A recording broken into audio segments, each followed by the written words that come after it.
Ever since I was in my undergrad university studying civil engineering, I dreamt of building and starting my own company. Challenges have always been there since the start, but this taught me that competence and trust are far more important than stereotypes and labels. The hardest part has been proving myself as a young engineer that I am actually bringing value to the table.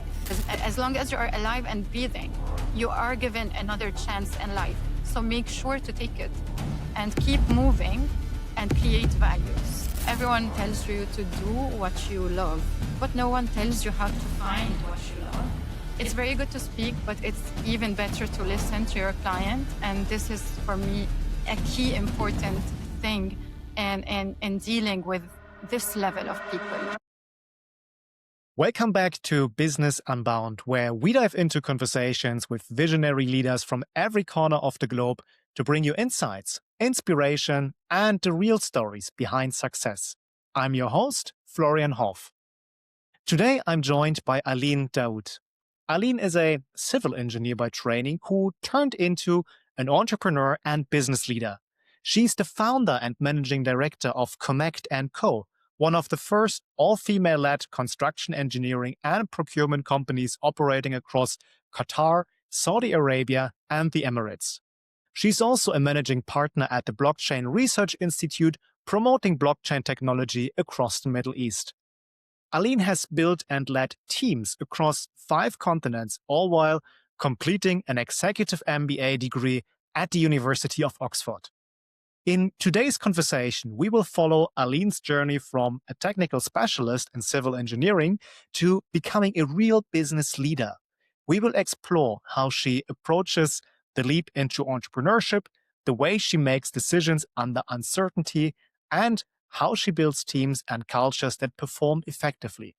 If you are considering a major career move, building a business, or trying to become a better leader, this conversation will provide you with actionable insights to improve your path and leadership capabilities. This is Business Unbound. Let's dive in. Quick moment of honesty. Business Unbound is brand new. We are in the early days of something that I genuinely believe in, a show dedicated to real conversations with forward-thinking business leaders and inspiring individuals who are having a real impact on this world. And that's where you come in. I need your help. If you're watching this on YouTube, please like, comment, and subscribe to the channel. If you're on Apple Podcasts, Spotify, or any podcast app, follow the show and leave a rating. It sounds simple, but it shows that this content matters and it directly impacts how many ambitious professionals like you discover these conversations. And when you're helping me, you're not just supporting a show. Here's what you're really doing. You're saying that quality business conversations deserve a platform. You're saying substance matters over hype. And you're saying this mission is worth building. So if this resonates with you, help me reach others like you. Subscribe, follow, share, whatever works for wherever you are. You're helping me build something substantial from the ground up, and I genuinely appreciate it. So thank you. And now back to the show. Aline Daoud, welcome to Business Unbound. Thank you, Florian, and thank you for the introduction. Thank you for having me on your podcast. It's great that you're here, Aline, and you are a civil engineer by training. Can you take us back perhaps to the beginning? How did your journey in this industry start?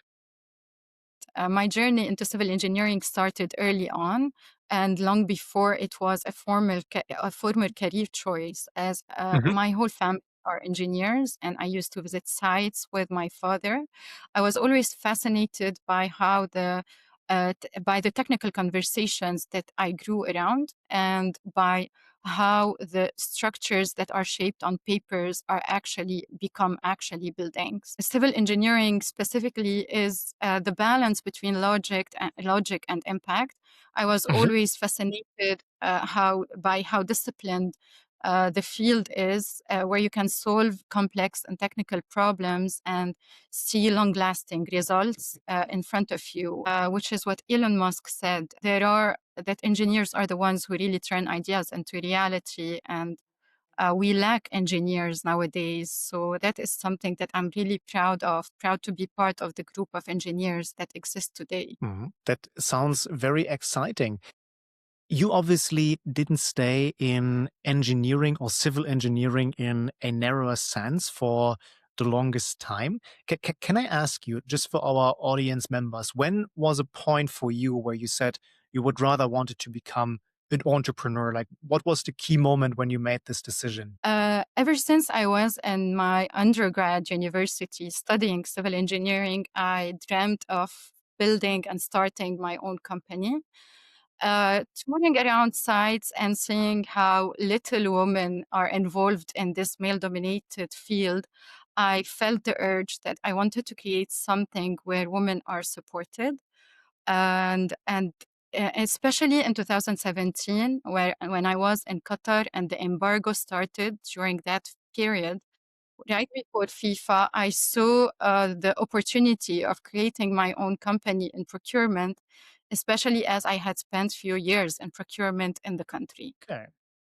I found, if you want, I found a problem that I can solve by bringing in the material that is needed uh, from to the construction fields that are happening that need to be delivered in a quality manner within a certain time frame right before FIFA. Okay, so you were already working in procurement at the time, and then because of everything that was happening in Qatar, you said, "Okay, it's a good moment now. I can do this on my own. I can do it better than maybe the existing providers." Yes, especially that what we are focused on at Konnect is providing value engineered options to our clients so that they can save on money. And Mhm. during that period, all clients were and all developers were trying to look for value engineered solutions that are delivered on time in a quality manner. And that is what Konnect was offering to the clients. Mhm. And looking back at the first phase of your entrepreneurial journey, where you set out with Konnect and Co. to be active in this field, what were the mindset shifts that made a big difference to you? Where previously you worked inside of a company and then you went out and became a founder. What were the mindset shifts that you underwent? Yeah, so as an employee, I was a problem solver. As an owner of a company, I need to be a system builder. So, creating a whole system, learning everything that it takes to have a company well placed to gain also the trust of your clients while navigating the finances, the auditing works, the lawyer works, the paperworks that no one that as an employee you don't really care about. Was definitely something that I faced, a challenge that I learned to overcome quickly so that I keep my focus on the main goal, which is to provide and deliver material that my clients need at the time. Hmm.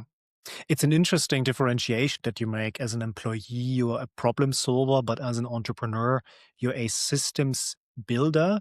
And I think I would agree to this differentiation to some extent. Although I believe that even as an entrepreneur, as a founder, you're also a problem solver, especially in the early days. When you Yes. think back, Aline, to like the early stages of your business, what did it look like behind the scenes? Like, of course, your company is successful, but what was happening at the early stages? At the early stages, because now you are on your own, it was definitely intense. You need to create your own timeline. You need to create your own goals. You need to create your own tasks and KPIs. You're not anymore reporting to a director who's giving you the tasks, but suddenly you are there by yourself. So it was definitely lonely, sometimes hard, but of course challenging and quite exciting because I was determined that I wanted to create and deliver something that was quite rare in the Middle East. Procurement companies were not quite famous when I started mine.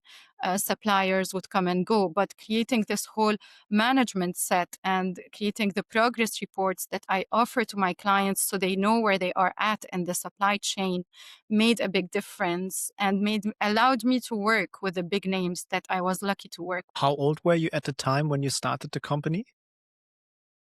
was almost turning 28.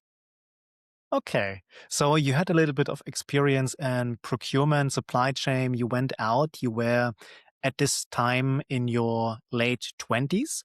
How did you approach getting your first meaningful clients or projects in this environment? I think back then, my first client was also a friend in the field who believed in my capacity. Mhm. He's a male friend of mine who is still dear to me. And thanks to him, I got secured the Galerie Lafayette project in Qatar, which was the biggest project I secured almost a year after I established my company. Along the way, I was meeting with factories, flying in to test their capacity so that I know and I'm confident on whatever I am offering my clients. I actually ended up visiting more than 300 factories in between Really? Lebanon, China, and Europe. And I selected the factories that I would accept to work with. I always invite my clients to come and see the work that is being done during production. But this is also where I created a progress report, which is a simple Excel sheet that we update on twice per month that our clients can visit, that we were praised for even by Galerie Lafayette themselves, because it gave visibility and authenticity of the progress of the job. And can you explain to our audience members the type of procurement that you're doing for Galleria Lafayette and your other clients? Yeah, for sure. So what we started doing when I first established Konnect was to offer value engineered options to our clients in furnishings, Mhm. artwork, carpets, curtains, anything that has to do with decoration, decorative lights, even lights. Mhm. And what we ended up doing now is we do the interior design for our clients because they trust our selections. We also do the supply of those materials, and we are acting as owner reps in many of our VIP clients, currently palaces and residentials in the area. Okay, that is quite a broad range, but I understand that the primary focus is certainly in interior design and anything that sits inside of the building, inside of the walls. Is that correct? That's absolutely. We take the drawings and then we advise our clients on the changes in selections if needed, when needed. When you think back to your early days and compare it with someone who's maybe just setting out with their own business, what would you advise how to go about winning your first big customers in the early days? I think that there are many simple things to do to win your big customer. The most important one is to communicate clearly and to always be available for your client when they need you. Mhm. That is how you build trust, and that is how you build reliance. They build reliance on you, and that is how they would choose you wherever they go in the world, which is currently happening with us at Konnect. And you hinted towards it. You built your company during periods where there was also uncertainty in the industry. There was maybe times where it didn't go so well. There was COVID, and of course, some Middle Eastern countries have also been affected by this. In hotels, in particular, there were many limitations. How did you approach like situations of crisis, and what are the lessons that you learned from that? Uh, I like to think that in every crisis there are opportunities, and it is only the person who really pursues those opportunities that win. In each of those crises, I stop and listen to what my clients want and what they need right now. It is not anymore about creating only a luxury in the future, but more about what is it they require now that I can simplify for them, that I can help them with. So I always like to make my clients feel that they are supported, and that is the value that my company brings to the table.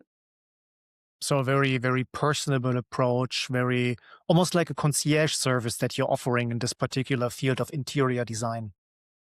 Absolutely. And that is why my aim is never to grow the team massively, because I know that with the clients that we work with. Remaining personal is what makes things move forward. Can you perhaps share a moment where, well, you questioned whether things would work out well for you and your company? Well, there are many moments where I question whether I can still do it by myself, because I started the company alone and I grew it to the many branches that you mentioned, including Oman and Lebanon. And especially during my executive MBA at Oxford, while running my other company, the Blockchain Research Institute, I did question whether I can still do it all by myself or whether I need more support. And I think this is when I learned to. This is when I decided to actually uplift and our branding and start working as owner reps to our clients who have been actually asking for that for a few years now. And I allowed myself to rely much more on my team. Did you implement any team changes after your executive MBA program when you say you rely more on them? What were the differences before you had this mindset shift? Yes, actually, it was during the EMBA, and I actually so my organization chart became different. I had now a senior procurement officers who will be leading different departments. The department of furniture and carpets is now different than the department of sanitary ware and lightings and things linked to electrical or mechanical finishes. And now even my clients know that there are two departments to deal with, which makes things way more organized. That makes perfect sense. And you've built different teams in different countries and in, well, different sectors of this niche that you're operating in. I would tend to say that the field that you're active in, construction, is typically male dominated, particularly in the Middle East, judging from, a European perspective, but that's the perception that I have, at least. And what has your perspective been? Was there sort of like a discussion that your company is female-led? Did you ever face any situations that were challenging for you? Well, challenges have always been there since the start, for sure, as a woman and as a female-led team. And but this taught me that competence and trust are far more important than stereotypes and labels. And I'm happy to say that I've heard it from the many clients that I dealt with. Many of them started employing more women in procurement as they saw how meticulous we are, how detail oriented we are, especially as we deal with luxury, high end, and interior design that is dear to the hearts of the developer or our VIP client. So I'm happy to have disrupted this market, to have proven that actually women can do it. And being on site is something that we do not shy away from, and that we can also bring to the table the same value that men can bring as well. So yeah, it has been challenging, rewarding, and fun. And when you hire for your team, what are the things that you typically pay the most attention to?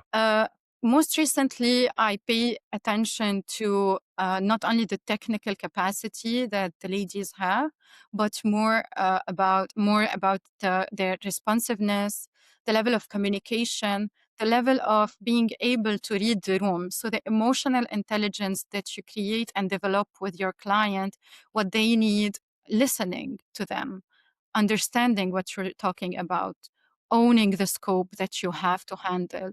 Those are things that now I ask more questions during the interviews that would target those specific emotional intelligence requirements. Can you share some of these questions? What are those questions that you ask? First, I would like, whenever I'm interviewing someone, I understand already whether they are listeners or speakers. It's very good to speak, but it's even better to listen to your client. And this is for me a groundbreaking, a key important thing in dealing with this level of people. Those people, you need to listen to them more than just talk. And when you talk, you need to be able to give valid answers. So I don't have now the questions on the top of my mind, but those are the few things that I focus on during my interview.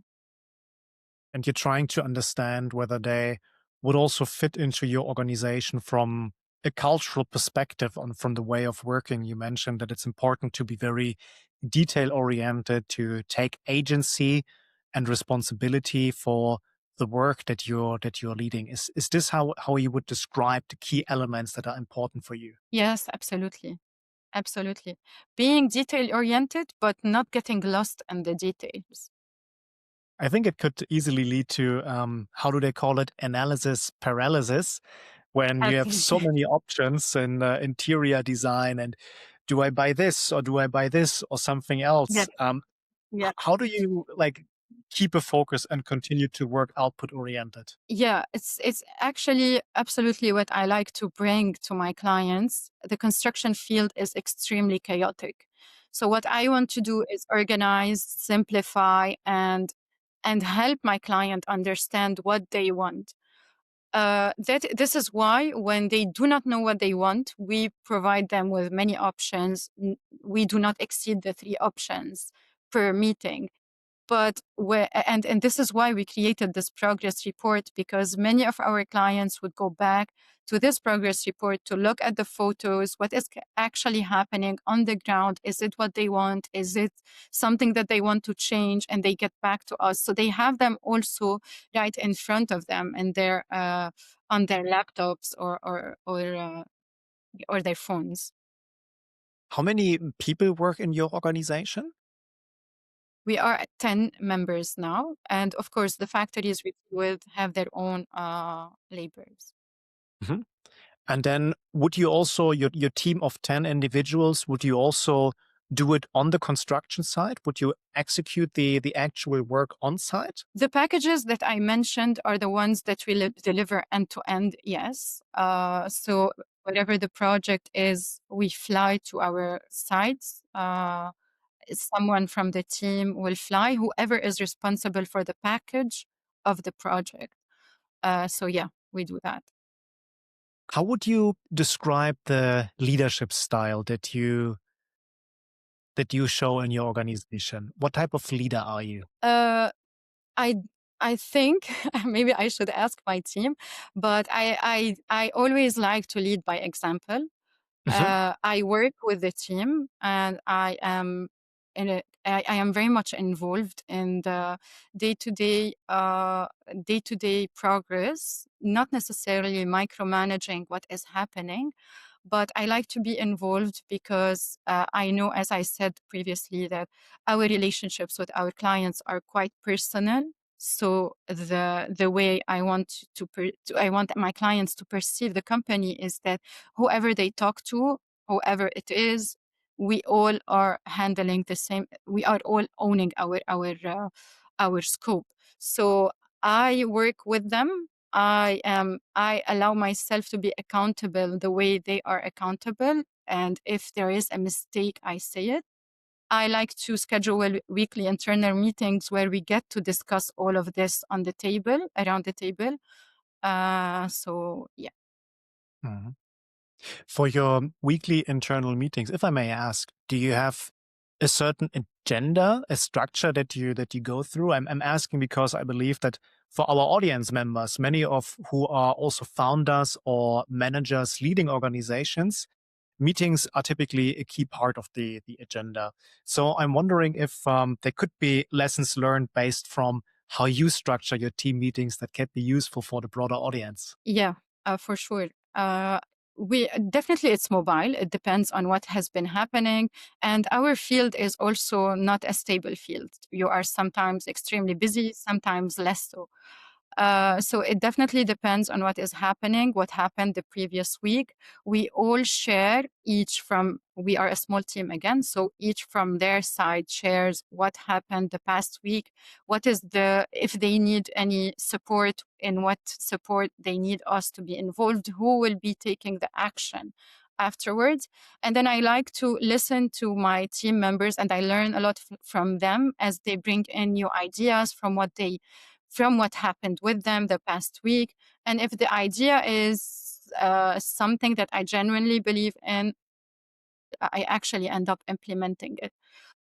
So I like it to be also in the end like a free discussion for everyone to feel free to share any idea or any new invention that they found along the way that we can also be involved with. And when we take a step back, perhaps, when you look at entrepreneurs that you are aware of in your own network, those who manage to build sustainable businesses, scalable businesses, and compare them to, well, maybe those entrepreneurs who stall, what consistent patterns do you see in how they approach their activities? I think the ones who stall are the ones who take time in taking decisions, because some entrepreneurs want to perfect it.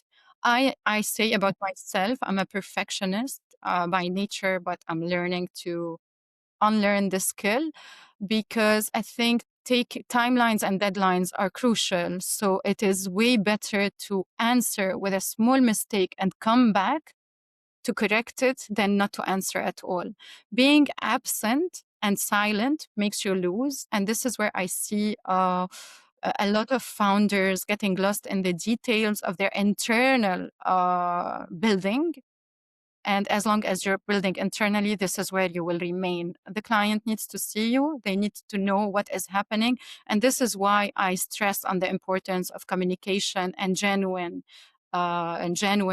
information sharing between the company and the client. What is your approach to communication and information sharing? My approach, as in with my clients, Yes, exactly. yes, I like to keep my clients informed with the progresses, with whatever is happening. So even if there is a problem, and if it's major, I do let them know. So they expect delays, or they expect reproduction of a product that we did not accept to ship because of some problems. When the client is informed, they can be patient about deliverables. But when they do not know what is happening behind the scenes, they will just assume that you're not there, you're not working. Why would they work with you again?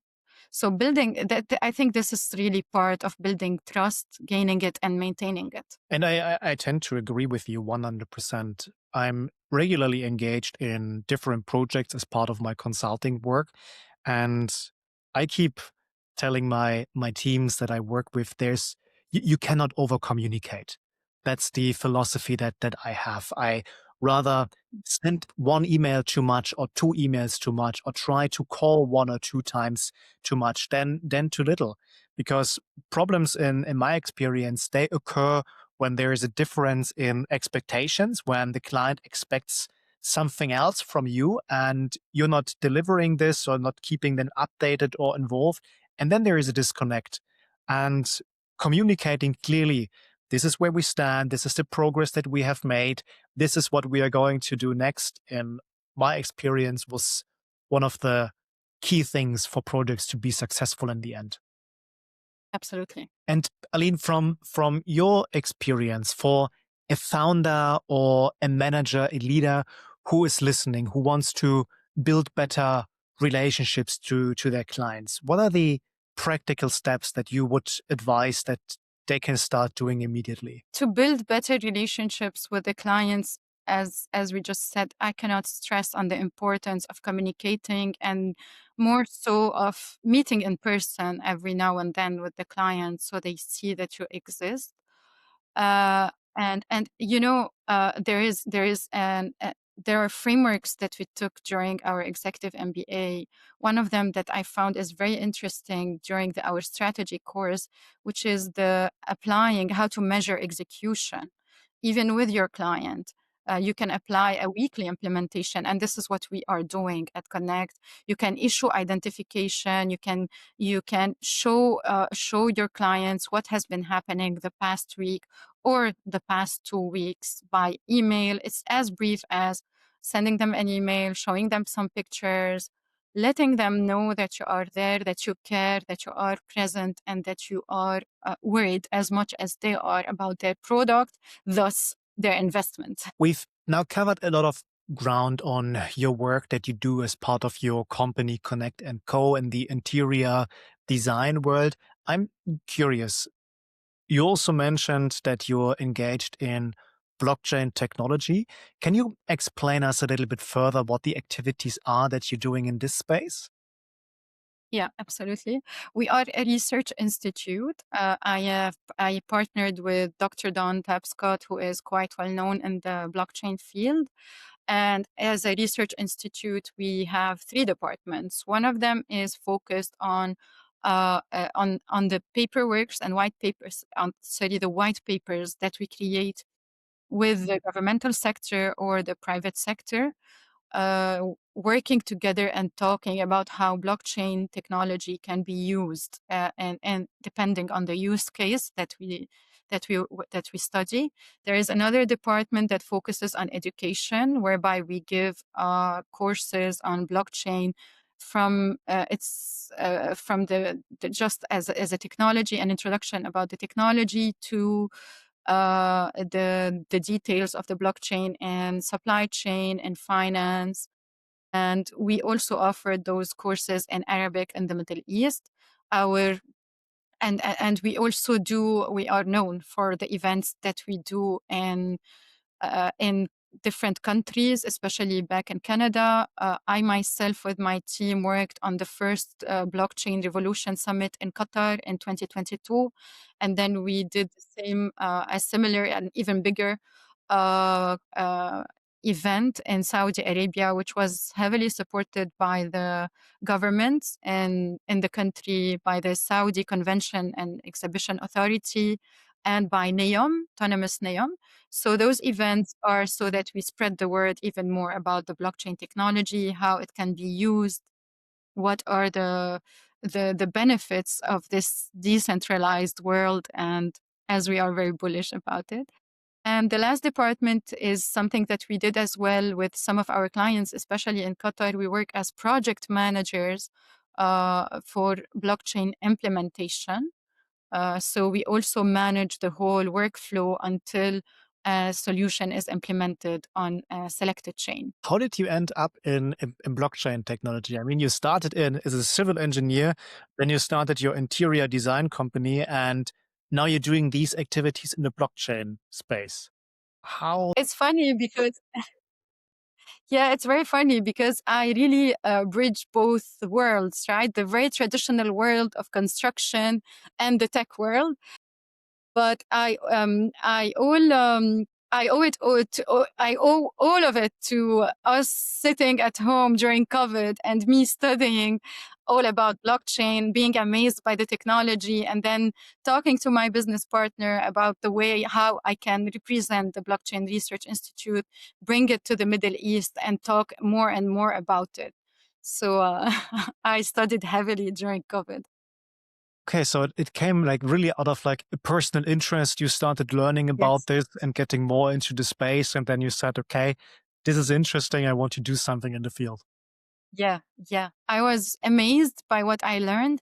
And I thought that, wow, the future is already happening and I'm behind. So I wanted to really catch up. How do you manage to run two businesses simultaneously, which are quite different in their nature? I have to admit, it's been quite challenging. I have to wake up sometimes, had to wake up sometimes at 3:30. Mhm. And as a very well organized person, I literally split my days into two. I try my best to keep it this way. So I deal with one company in the morning and the second one in the afternoon. I've been restructuring my companies as part of my transformation at Oxford, I believe. And I've been kind of downsizing and more focusing on what matters to me and the impacts that I want to create via those companies. So things are becoming easier and better balanced, I would say. How do you go about deciding where you want to focus on? It's really about what I'm passionate about, the things that I like, and picking and choosing the clients that I want to work with. In consulting, we sometimes apply a framework. It's more on the process side, a little bit strategic, where we say we look at activities, and there are certain activities where we say we want to simplify them, we want to automate them, or we want to stop them. To Yes. what extent do you think in similar terms? It's exactly what I've been doing ever since we graduated. I've been sitting with myself to decide what is it that I want to keep from the company. And this is how we ended up working in Konnect as owner reps, which requires way less effort from us than the work we used to do, which is what we are still doing. But now we have our supply network is already established. The brand is already there. So I think the effort is less and less needed. But what is sure that what is happening now is that I'm not engaging anymore with all clients. We are keeping ourselves as a boutique focused on VIPs, even royals and high-end clients. And this is why I want to keep my construction company quite personal. And this for my blockchain company, we are also a well-known brand. So uh, governments know about us, and whoever needs us is approaching us. We're not anymore stressing much on marketing what the value that we are bringing, because now the market knows. I think the heavy effort has been put the past few years, and which allows me to balance a bit better the. I'm really curious to hear a little bit more about what you've learned along the way. So, if you reflect on what you've achieved so far, do you have something in mind that stands out for you as like major turning points or defining moments? Yes, I have many defining moments. Definitely 2017 for me was a defining moment when the embargo started and when I found the courage to start my own company. I have always been someone who's interested in similar ventures. I ventured with other people before, but I ended up starting my own company, and that was definitely a defining point. Um, I think the other major breakthrough was Oxford, and what I learned from our executive MBA. What is it that I want to keep? What is it that I want to remove? And why? Where do I want to position myself in this supply chain of the chaotic world of construction or blockchain? Um, so both have been defining turning points in my life, and I'm happy to. If anything, I'm so happy with everything I've built. I'm very proud of what I've done even before Oxford, and today I say that I think from graduation on, it can only go upwards. So I'm excited. What's been the hardest part for you? The hardest part has been proving myself as a young engineer that Mhm. I am actually bringing value to the table, and that I understand what I'm talking about. I do read the drawings. I know what we're talking about. I've been on site. I've dealt with all those packages and more. Uh, it took time, but I usually enjoy in my meetings the flip in the way people perceive me, because I noticed it. Uh, in the beginning, it was for me a bit hurtful to enter a meeting room and hear that, okay, we'll wait for the owner of the company. Or do you think the decision maker will be here anytime soon? And then I introduce myself.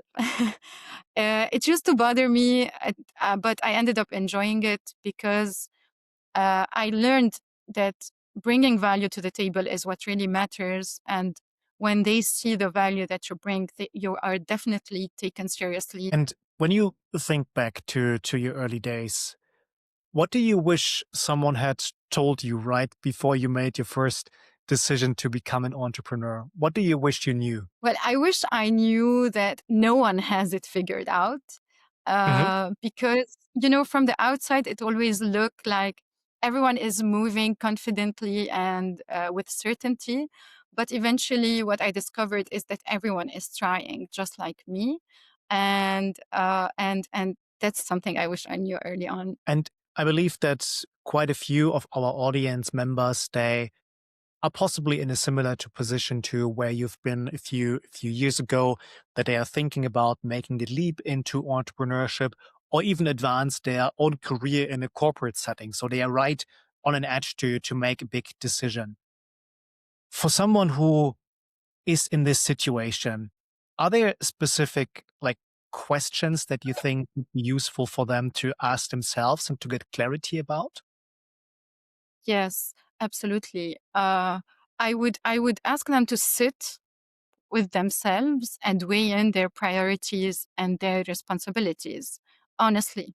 And then to ask themselves if they will be enjoying and they will truly like the position or the new job that they will be in. Is it something that they will be excited to wake up for, to wake up every day and pursue?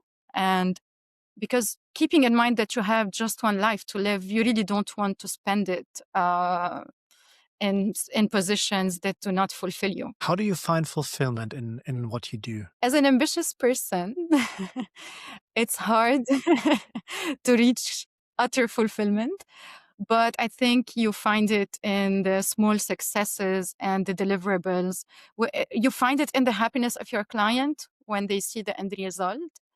And definitely when a client comes back, I think this is by itself fulfillment for me. Have you been fulfilled when you were still working in procurement as an employee? I have, but I always knew that I was driven to go further and I wanted more. So I'm achievement driven. I think achievement makes me happy, but I want always more. Aline, you mentioned a few times the executive MBA degree that you completed at the University of Oxford. And that's obviously where you and I met and became friends. And you did this while running your two businesses.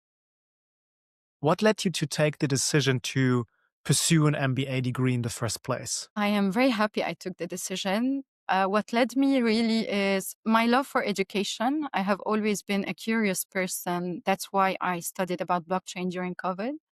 My love for education, my love for top universities and top communities like Oxford. And I always was intrigued and interested in learning more about the finance world and accounting and corporate valuations, which are not part of my field and which is something that we do not study in neither at school nor at undergrad university. Would you say it was worth it for you? Absolutely. It was worth it from all perspectives, and most importantly, from the perspective of the people I met and the community that I belong to now. It has been life-changing. When you think about your MBA experience, can you share maybe an idea, a model, or a tool that you um, keep coming back yourself time over time? Yeah. I actually wrote an article about how I've been using the frameworks in my personal life. I think many of the frameworks studied were eye-opening to me. Especially, I would mention today the Gemba Walk, Mhm. which is the Japanese concept from Toyota's management philosophy, and which means to go to the real place. And I've been applying it, especially after we graduated. I went back to visit myself, the factories, to see firsthand what is happening on the ground, to learn, to listen, to question. And that is Japanese philosophy that I didn't know about before Oxford, and now and a framework that I keep on teaching people around me, especially. What is the value of applying this framework for you in your business? It can save you a lot of problems, a lot of mistakes, and a lot of money. When you are on the ground, it's not like making decisions while sitting on your desk. And I think this is the problem of C-suites. Just you become part of the C-suite and you find it either hard to go back on the ground or you do not have the time to do it. while the Japanese philosophy mandates it to you. So it's something that will only, it actually simplifies the whole work and the whole supply chain as well for you. It allows you to find where the problem actually is and how to solve it without only using emails and exchanges, but by going and checking it on the ground. That is an interesting concept. And I mean, in an industry like the one that you are in, where you're working with physical products, I think it makes perfect sense.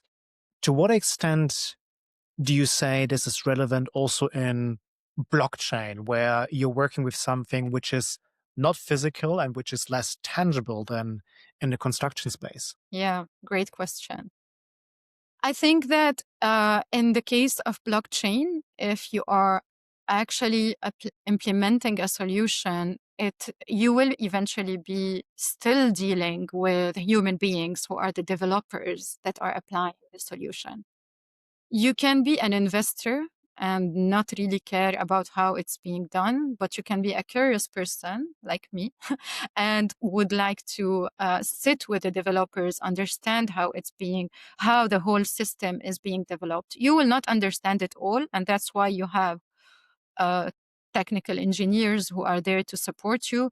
But being there, showing interest, genuine interest, understanding what is happening, can also let you beforehand with the team discuss whether there are any problems, whether there are any solutions that can be implemented. You can think with your team, even if you're not a technical person, and that's something that I've been doing as well. And I'm not a computer engineer. Fair enough. That's a fair point.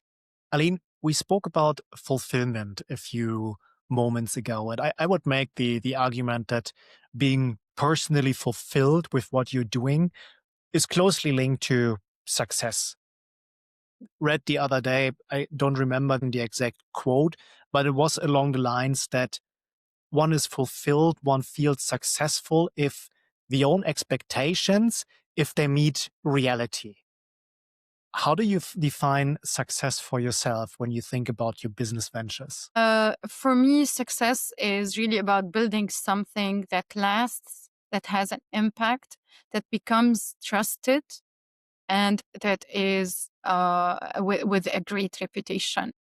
This is for me fulfilling and success for me. And when you think about the future, what comes next for you? Will there be a third venture that you're managing? I'm actually deepening, as part of deepening my impact. Really, I started a diploma in diplomacy in Geneva. I will be finalizing it this year, because this will allow me to work with policymakers on creating new solutions to include more women in construction. And that is my hope. Movements are there, but I really feel that we just need to grow it and show the youth that as a woman you can still be an engineer and enjoy life and enjoy your work, and you are accepted. I did a lot of research that showed how little the woman representation still is. And when I support women in construction, always I iterated to also my team that we are not eliminating men. We want to be just equally represented on the table around the table in a construction field. I didn't know that you were pursuing a diploma in diplomacy at the moment. Yeah. That is remarkable. Yeah. Yes, I should be done this year. What role does education play for you? I'm a big supporter of education. I think it's something. It's a luxury that everyone should have in life. Now, Aline, as we start wrapping up our conversation for today, I'm wondering, are there particular subjects that we didn't touch on that you think are also important and deserve recognition? Yes, I think I would like to talk about a concept that is a popular piece of advice that everyone gives. And, everyone tells you to do what you love, but no one tells you how to find what you love. Mhm.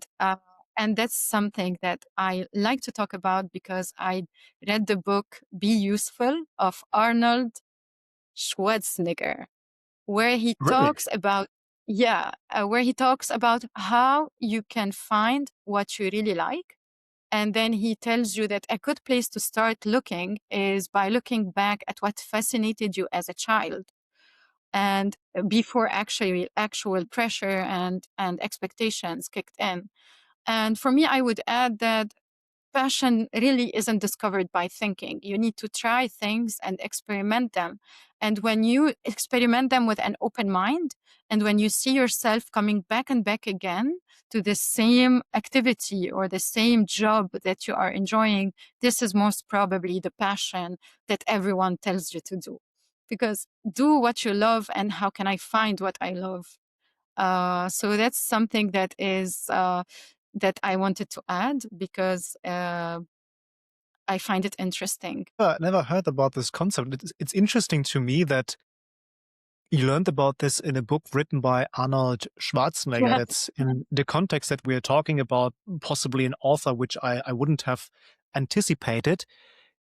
If I think about what you told us earlier, you did mention that you come from a family of engineers and that even as a child, you went with your father on construction sites or were engaged in these types of activities. Do you love construction? Like, is this like part of how you identified your passion? I do love construction. I used to play Lego and Barbie when I was a kid. So for me, really, I think the engineer mindset is something that I have in me and that I actually discovered along the way. My family wanted me to become a doctor. So it wasn't even what my family advised me to do. And this is what was for me eye-opening in the Arnold's book, because I watched his documentary, and what what really impressed me is how he simplifies the steps for you to find what you love and what you can do in life. Now, Aline, we have a closing tradition on this podcast. And I would like to ask you, is there someone or something that is inspiring you right now? A leader, a book, something else, an idea that is currently influencing your thinking? Yeah, I'm usually influenced by a fellow Oxonian who was famously known as the Iron Lady. She is the Prime Minister Margaret Thatcher. And especially as she resisted pressure at a time when she was unable to conform, and she was known for her resilience and leadership in environments that were openly hostile to women, and at a time where women representation was almost non-existent. And I'm happy to know that she is a fellow Oxonian. She is, for me, a great inspiration. What is it in particular that you're taking from her? Her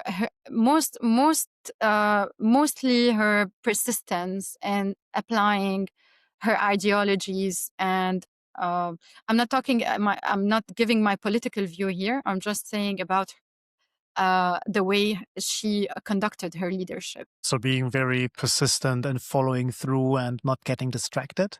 Is that it? Yeah, actually not conforming to resisting pressure and Mhm. still applying and still being present in rooms where women were non-existent, not only underrepresented.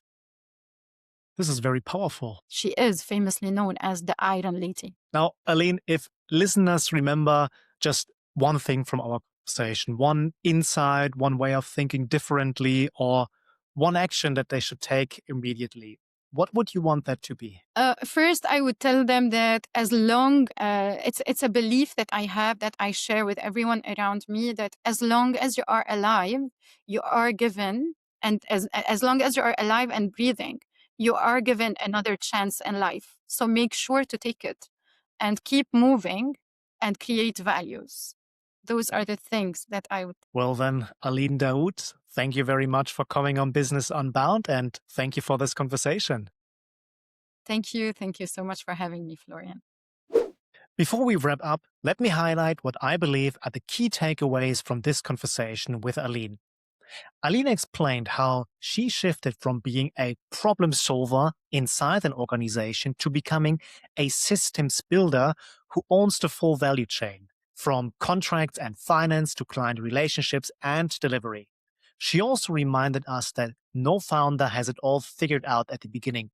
Everyone is learning while moving.